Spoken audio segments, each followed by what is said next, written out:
Assalamualaikum warahmatullahi wabarakatuh.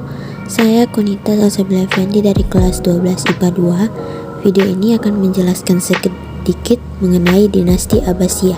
Dinasti Abbasiyah berkuasa selama 5 abad, yaitu tahun 132 sampai 656 atau 750 sampai 1258 Masehi, menggantikan Daulah Umayyah yang telah berkuasa selama 92 tahun. Dengan tumbangnya Bani Umayyah, maka kekuasaan berpindah ke tangan dinasti Abbasiyah. Dinamakan dinasti Abbasiyah dinisbahkan kepada paman Nabi Muhammad SAW, Abbas bin Abdul Muthalib, karena para pendiri dan khalifahnya merupakan keturunan darinya. Khalifah yang pertama kali menduduki jabatan adalah Abdul Abbas As-Syafa yang berkuasa pada tahun 132 sampai 136 Hijriah atau 750 sampai 753 Masehi. Dinasti Abbasiyah selama masa tersebut dipimpin oleh 35 khalifah. Khalifah yang terakhir adalah Al-Mu'tazim yang berkuasa pada tahun 124 Hijriah dan mati terbunuh oleh pasukan Mongol pimpinan Hulagu Khan. Hulagu Khan, cucu dari Genghis Khan. Khalifah besar pada masa dinasti Abbasiyah adalah Abu Abbas As-Safa, Abu Ja'far Al-Mansur, Harun Al-Rasyid, Al-Ma'mun, Al-Mu'tazim, dan Al-Watsiq. Mereka adalah para khalifah yang telah mengantarkan ke puncak masa kejayaan dan keemasan daulah dinasti Abbasiyah. Setelah itu hampir tidak ada khalifah yang besar lagi.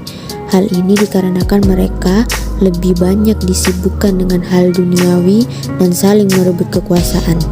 Selama berkuasa, dinasti Abbasiyah mengalami masa kejayaannya, mulai dari berdirinya hingga sampai pada masa pemerintahan Khalifah Al-Watsiq bila tahun 232 Hijriah atau 879 Masehi.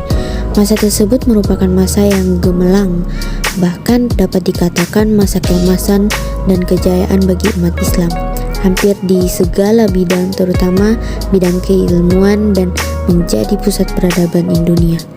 Dalam aktivitas pemerintahnya, dinasti Abbasiyah mengambil pusat kegiatan di kota Baghdad dan sekaligus dijadikan sebagai ibu kota negara. Dari sinilah segala kegiatan baik politik, sosial, ekonomi, kekuasaan, pengetahuan, kebudayaan, dan lain-lain dijalankan.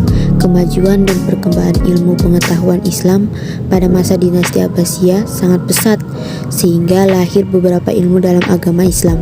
Antara lain sebagai berikut. Yang pertama adalah ilmu hadis. Ilmu hadis adalah ilmu yang mempelajari tentang hadis dari sunat, perawinya, isi, dan lain-lain. Yang kedua adalah ilmu tafsir. Ilmu tafsir adalah ilmu yang menjelaskan tentang makna atau kandungan ayat Al-Quran. Yang ketiga adalah ilmu fikih, yaitu ilmu yang mempelajari tentang hukum-hukum Islam, segala sesuatu yang diwajibkan, dimakruhkan, dibolehkan, dan yang diharamkan oleh agama Islam. Yang keempat adalah filsafat Islam, adalah pengetahuan dan penyelidikan dengan akal budi mengenai hakikat segala sesuatu yang ada, sebab asal hukumnya atau ketentuan-ketentuannya berdasarkan Al-Quran dan hadis. Kelima, ilmu tasawuf, yaitu ilmu yang mengajarkan cara-cara membersihkan hati, pikiran, dan ucapan dari sifat yang tercela sehingga tumbuh rasa takwa dan dekat kepada Allah Subhanahu wa Ta'ala. Kemudian sejarah adalah yang mempelajari tentang berbagai peristiwa masa lampau yang meliputi waktu dan tempat peristiwa itu terjadi, pelakunya, peristiwanya, dan disusun secara sistematis.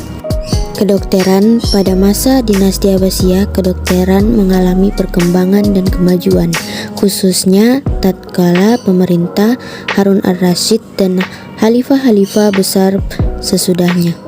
Kemudian matematika yang mempelajari tentang hitungan.